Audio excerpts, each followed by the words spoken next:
Bab. Din berdiri tegak di tengah ruangan. Sorot matanya menyapu satu persatu yang hadir, lalu berhenti pada wanita yang dulu ia anggap adik. Namun, sebelum membuka mulut, dia menunduk sedikit, menatap Herlina dengan tatapan sendu. "Saya minta maaf, Umi," ucapnya tenang, tetapi menggetarkan. "Tapi saya harus bicara sebagai suami. 7. Bukan sekadar nenantu." Lalu pandangannya beralih cepat pada Alea. Pandangannya tajam, menusuk, seolah menguliti kebenaran yang selama ini ditutup rapat. "Kamu baru saja jadi calon istri adikku, tapi kamu berani menamparkan, bahkan mendorong istriku di rumahnya sendiri. Di rumah kami, Alea. Apa kamu pikir itu pantas?" Suaranya meninggi perlahan, tegas namun penuh kendali. Wajah Alea semakin pucat, isakannya tertahan. Aku hanya ingin membela Davi." Potong Din cepat. "Kamu gak tahu bahwa dia istriku, wanita yang aku jaga dengan seluruh nyawa dan harga diriku. Hanya karena aku menghajar adikku sendiri, kamu merasa berhak melukai istriku." Din melangkah maju, tak ada yang berani menghentikan. Bahkan Bu Mahira yang mencoba berdiri pun tak sanggup berkata apa-apa, karena ini bukan sekadar kemarahan. Ini adalah suara hati seorang suami yang merasa istrinya diinjak-injak. "Alea," suaranya bergetar. "Waktu kamu di penjara, siapa yang kesana kemari ngurusin kasusmu? Siapa yang kurang tidur, lupa makan, cuma supaya kamu bisa bebas? Siapa yang tiap malam berdoa sampai sesenggukan di atas sajadah, minta kamu dibebaskan dari tuduhan jenderal?" Dia menunjuk Azarin yang kini berdiri di ambang pintu, wajahnya memerah, mata sembab, tanpa cadar menutupi. "Itu istri aku. Itu Azarin, yang kamu tampar tanpa tahu malu." Alea hanya menangis makin keras, tetapi Din tidak berhenti. "Kalau kamu bilang Azarin jahat hanya karena dia gak ngasih restu, itu karena dia udah tahu siapa kamu sebenarnya. Dia tahu kamu gak pantas masuk keluarga Argatama."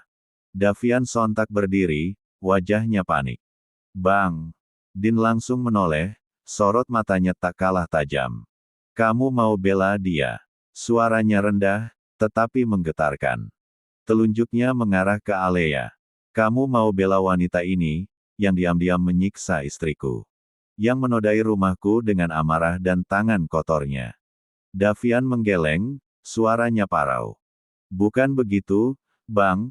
Aku juga gak terima Alea nyakitin Mbak Asa. Tapi tolong, lihat kondisinya sekarang. Jangan bentak dia seperti itu." Din tertawa singkat, tawa getir yang menyayat. "Lihat kondisi," gumamnya. "Kamu minta aku lihat kondisi wanita yang nyakitin istriku, tapi kamu tutup mata saat Alea melakukan hal itu." Din menyeringai sinis, "Kalian cocok. Saling melukai, saling menutupi kesalahan masing-masing. Sama-sama red flag." Tiba-tiba, Azarin menghampiri. Napasnya memburu, tubuhnya bergetar. Dia memeluk lengan Din dari samping, mencoba menahan ledakan yang dia tahu akan membakar semua yang tersisa. "Sudah, ya, Mas," bisiknya lirih, nyaris tak terdengar. Wajahnya penuh takut.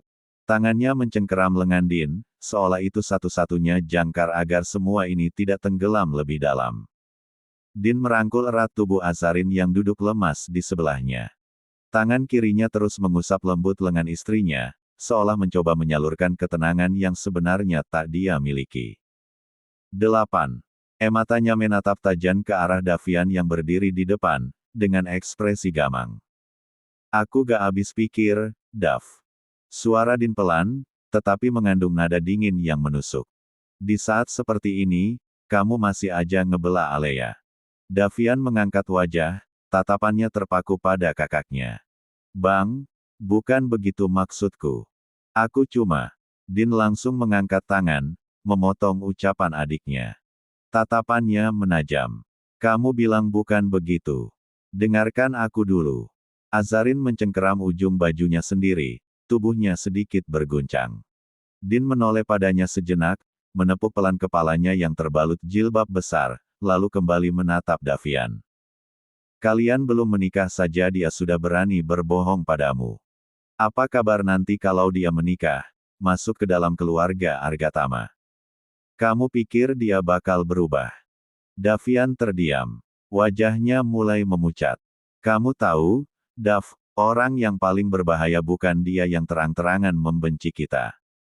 Tapi dia yang bisa tersenyum manis sambil merangkai dusta, seolah-olah hatinya tulus. Din melangkah pelan mendekat, menatap wajah adiknya yang mulai memucat.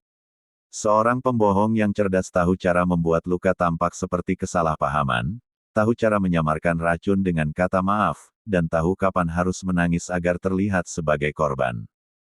Dia menghela napas panjang, matanya berkaca. Suaranya perlahan mengeras, tak lagi sekadar peringatan, tetapi luka yang menganga. Dan Alea, dia seperti itu. Dia bukan cuma bohong padamu, Dav. Dia memainkan kenyataan. Dia manipulatif. Dia tahu kelemahanmu, perasaanmu yang tulus, dan dia menggunakannya untuk membenarkan kejahatannya. Din menunduk sejenak, lalu menoleh menatap Azarin. Sorot matanya melembut, tetapi rahangnya masih mengeras. Aku gak akan membiarkan kamu membawa orang seperti itu masuk ke dalam rumah kita, ke dalam keluarga kita, lalu pura-pura semuanya baik-baik saja. Lalu dia kembali menatap Davian. Ingat ini, Dav, seorang pembohong yang pandai bukan cuma bisa menipu orang lain. Dia juga bisa bikin kamu menipu dirimu sendiri. Rahang Davian mengeras, tangannya pun terkepal. Namun, dia belum menjawab sepatah kata. Kamu sendiri yang mengatakan padaku, Dav, waktu kamu kesini beberapa hari yang lalu, kamu bilang dia pamit keluar mau beli oleh-oleh, kan, pakai mobilmu. Suara Din mulai naik, namun masih terkendali. Nyatanya, dia gak cuma keluar beli oleh-oleh. Din menarik napas panjang. Suaranya mulai bergetar, menahan emosi yang mendidih di dada. Dia singgah ke rumah istriku.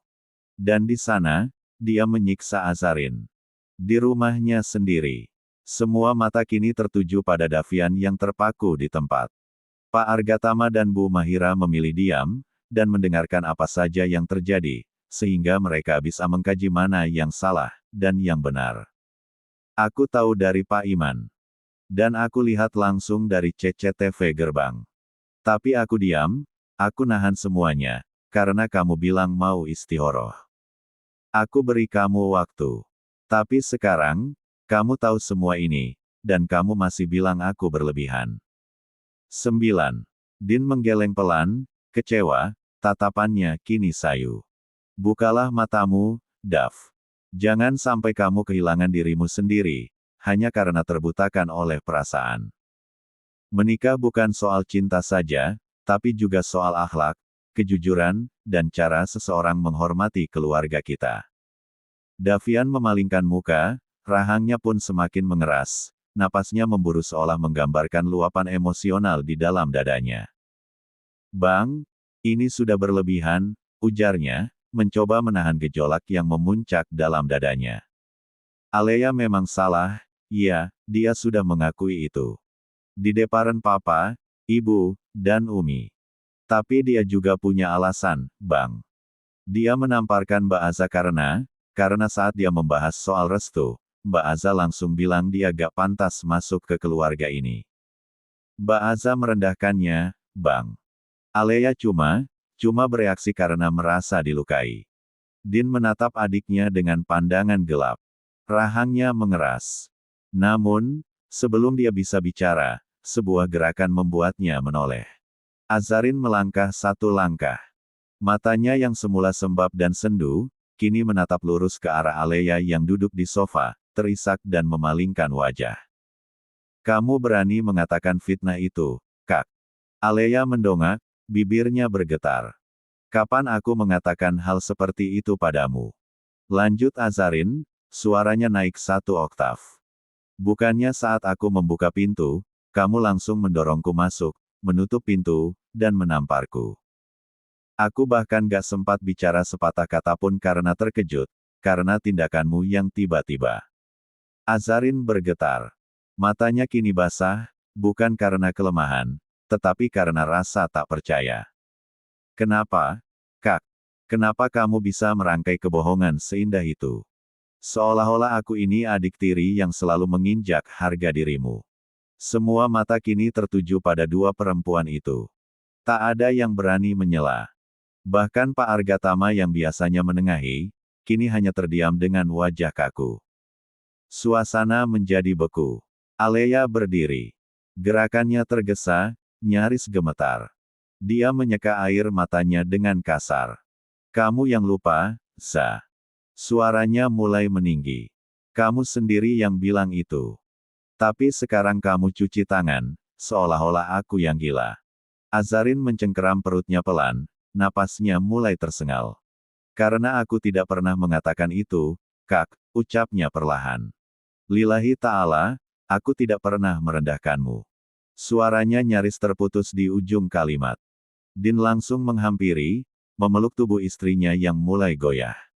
Dengan tangan besar yang hangat, dia menyeka air mata Azarin, lalu mengecup lembut puncak kepalanya.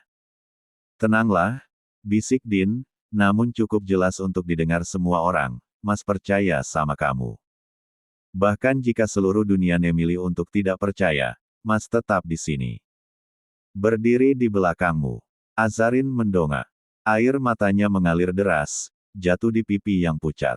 Dia menatap Din, seolah seluruh hidupnya bergantung dari pandangan itu. Mas, aku gak pernah merendahkan kakakku sendiri. Aku gak pernah. Din mengangguk pelan. Dia kembali mengecup mata istrinya yang basah, lalu memeluknya erat. Sejenak, dia memejamkan mata.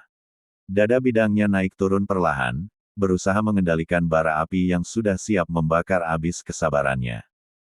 Lidahnya keluh, bukan karena tak ada kata, tetapi karena terlalu banyak luka yang ingin dia terjemahkan dalam kalimat. 10. Saat Azarin mulai tenang dalam pelukannya, dia menoleh pada ibunya. Bu, tolong, bawa Aza keluar dari sini. Suaranya rendah, namun syarat permohonan dan ketegasan yang tak bisa ditawar. Bu Mahira, meski tampak gusar, mengangguk paham. Dengan lembut, dia menggamit lengan menantunya dan menuntunnya keluar rumah.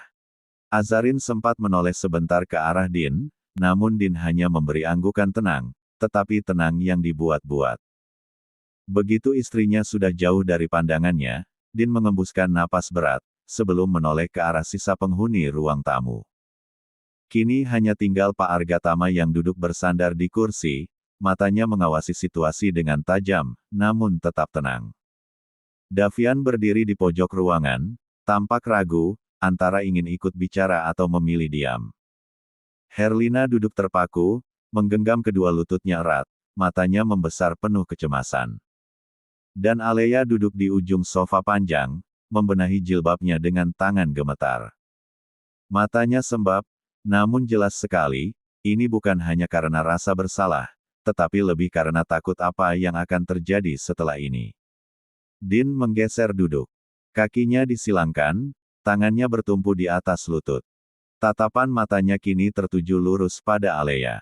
Tatapan seorang pengacara yang terbiasa membongkar kebohongan di ruang persidangan. Dingin, tajam, dan tak memberi ruang untuk bersembunyi. Sekarang, aku yang mau tanya, ujarnya datar. Pelan-pelan saja, biar kamu bisa ingat baik-baik. Ketika kamu ke rumahku, rumah kami hari itu, apa yang sebenarnya terjadi? Alea menelan ludah. Aku datang karena mau ngobrol baik-baik sama Asa. Aku mau bahas soal kamu menghajar Davi perkara restu Asa. Din mengangguk pelan, seolah menyimak. Namun, ekspresi wajahnya tak berubah sedikit pun. Terus, Alea mengedip cepat. Kami ngobrol, bahas soal restu, dan Asa tiba-tiba bilang kalau aku gak pantas masuk ke keluarga ini. Dia rendahin aku. Seharusnya Davi mendapatkan pasangan yang layak, setara. Bukan seperti aku, orang yang pernah menyakitinya di masa lalu. Membayangkan saja, tak bisa jika kami dipertemukan dalam keluarga Argatama. Din tak menjawab. Dia hanya menggeser posisi duduk sedikit lebih maju, masih dengan tangan bertumpu di lutut, matanya menatap tepat ke mata Alea. Lucu, gumamnya. Soalnya aku udah lihat rekaman CCTV dari gerbang rumah. Kamu datang sendiri. Kamu masuk dengan ekspresi marah. Alea tercekat. Mulutnya terbuka, tetapi tak ada suara keluar, matanya bergerak panik, melirik ke arah Davian, lalu Pak Argatama. Din menyandarkan punggungnya sebentar, lalu kembali maju. Aku pengacara, Alea. Setiap hari aku menghadapi saksi yang berbohong di ruang sidang. Aku bisa tahu kapan seseorang sedang menyusun narasi. Dan kamu, matanya menyipit. Kamu bahkan gak paham caramu berbohong itu terlalu kaku. Davian mengepalkan tangan, tampak mulai gelisah. Bang, sudahlah. Din mengangkat satu tangan, menghentikan ucapan adiknya. Lalu dia kembali menatap Alea, lebih tajam dari sebelumnya. Ada tipe orang yang kalau bersalah, dia minta maaf. Ada juga yang memilih diam. Tapi yang paling berbahaya adalah mereka yang membungkus kesalahan dengan karangan indah, seolah mereka adalah korban, padahal mereka sendiri yang menyalakan apinya. Dan kamu, Alea.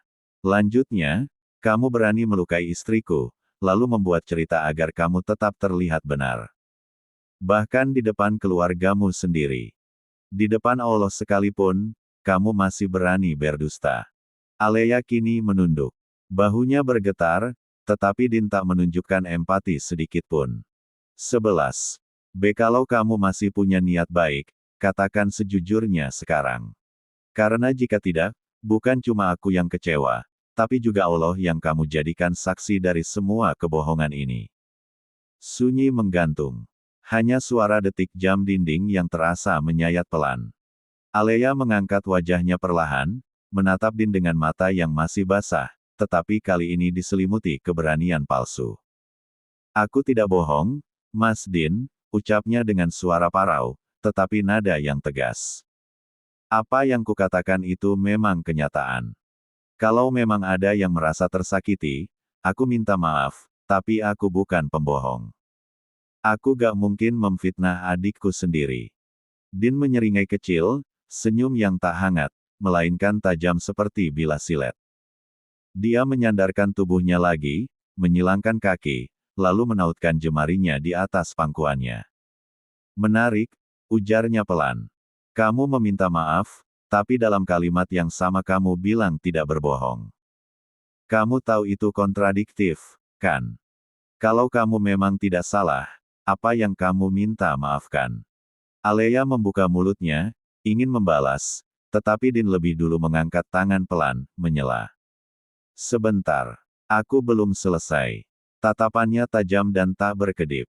Kamu bilang ingin mengobrol baik-baik. Tapi cara kamu mengetuk pintu rumahku. Din mengangkat alis. Itu bukan ketukan orang yang ingin bersilaturahmi. Itu ketukan yang dipenuhi kemarahan. Terburu-buru. Kasar. Alea menggigit bibir bawahnya, mulai gelisah. Din mencondongkan tubuhnya ke depan. Aku hafal semua pola komunikasi. Nada suara, irama ketukan, gestur tubuh. Kamu bukan datang dengan niat berdamai, kamu datang dengan misi. Dan kamu berhasil, membuat istriku menangis. Davian melangkah maju, berdiri di antara Din dan Alea. Bang, cukup.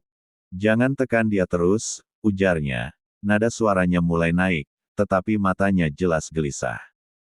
Dia sudah bilang gak bohong, kenapa masih terus dihakimi? Din mendongak ke arah adiknya, wajahnya tetap tenang namun dingin. Aku tidak menekan, Dav. Aku hanya bertanya. Dengan cara yang dia, dan kamu tidak biasa hadapi. Davian menggeram pelan. Tapi ini bukan pengadilan, Bang. Ini rumah orang tuanya. Din mengangguk. Benar. Dan karena ini rumah orang tuanya, di depan Umi, maka kejujuran seharusnya lebih mudah keluar di sini. Tapi nyatanya, dia kembali menatap Alea. Kita seperti sedang menonton panggung sandiwara. Alea mendengus pelan. Kamu terlalu menuduh. Aku tahu kamu sayang sama Asa. Tapi bukan berarti semua cerita harus dipercaya dari satu sisi. Aku juga terluka. Aku cuma manusia biasa. Aku datang waktu itu karena aku kecewa, dan aku cuma ingin bicara dari hati ke hati. Tapi Asa, dia yang duluan bilang aku gak pantas. Aku hanya bereaksi. Din tersenyum tipis, penuh ironi. Dan reaksi itu adalah menamparkan. Tapi aku. Dan setelah menamparkan, kamu tidak bilang apa-apa. Bahkan diam saja saat Davian bilang kamu beli oleh-oleh. Padahal kamu tahu kamu baru saja menamparkan istriku di rumahnya sendiri. Kamu tahu itu salah. Tapi kamu diam. Kenapa, Alea? Karena kamu tahu itu bisa menghancurkan rencana kamu, kan? Alea terdiam. Napasnya mulai memburu. 12. Din menurunkan suaranya, tetapi intonasinya makin tajam. Kamu menyusun narasi. Pelan-pelan. Kamu tahu Davian sedang bimbang. Kamu tahu dia orangnya penuh pertimbangan.